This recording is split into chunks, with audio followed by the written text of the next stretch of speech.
wabarakatuh. Waalaikumsalam warahmatullahi wabarakatuh. Next time, I would like to tell you about material is the pluralism and intercultural education in curriculum.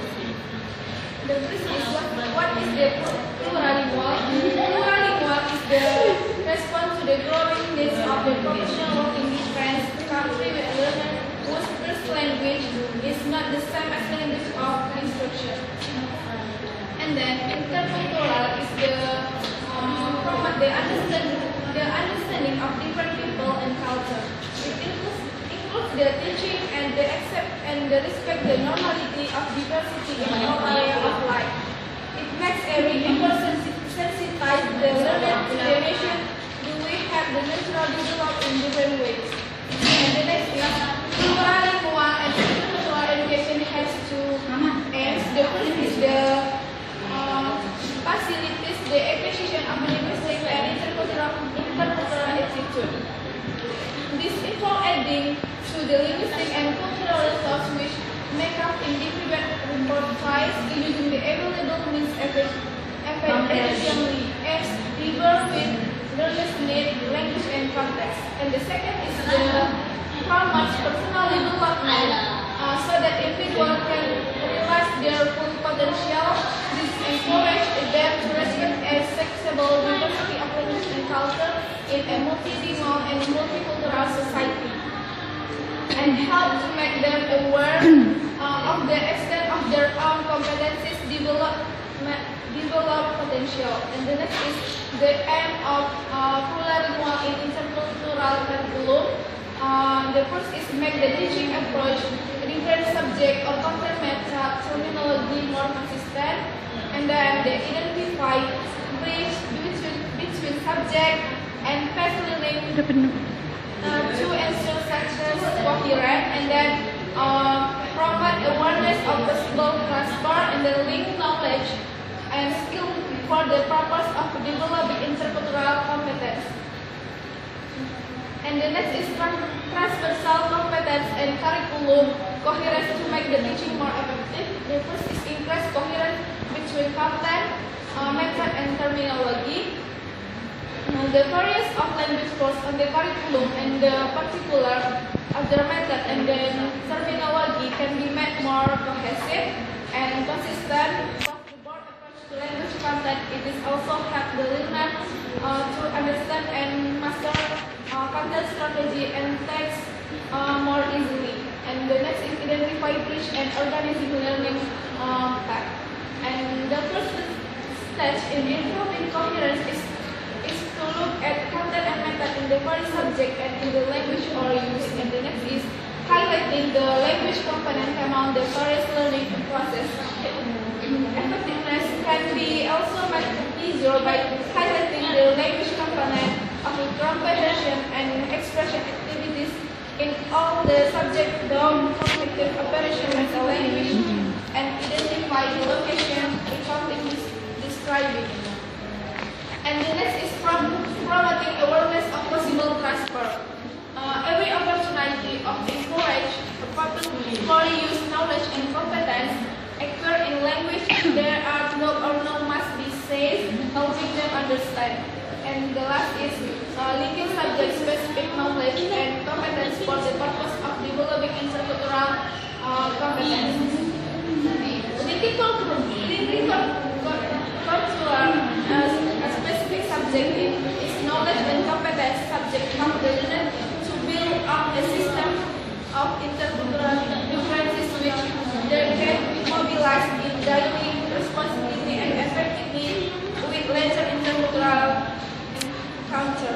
And the next is teacher can involve the student in pluralism and intercultural education. The first is a detailed knowledge of the way in which bilingual and all plurilingual people function. And the next is the ability set the realistic target for acquisition of the plurilingual and intercultural competence and the next is the ability to build on learning language report choice. And the last is the ability to manage language alternation in the classroom, and in control of manner. And the next is language in education and language for education. The learner and the language person in the school. The first is language of schooling. Language of schooling, which is usually the official and or national language, is the very short care or plurilingual and intercultural education. The language of schooling plays the part in particular in plurilingual and intercultural education depends of the context. And the next is foreign language as modern and classical. Plurilingual and intercultural education include the foreign language, which can be learned in more or less depth depending on the opportunity offered by the school formal teaching context. The benefit of the plurilingual and intercultural education is that they are just be described, cannot be realized in automatic way, and can only be achieved if the certain condition is short. And the next is language in other subject. Language in other subject is the plurilingual and intercultural education include also the important component other school subject, and then whether they are taught solely the main language of schooling or also of the language minority, regional, and language. And the next is language as a subject. English, we know that English is as a language and learning is by the way of mastering a language and enabling get score when it is compulsory subject. And the next is regional, minority, and migration and in language.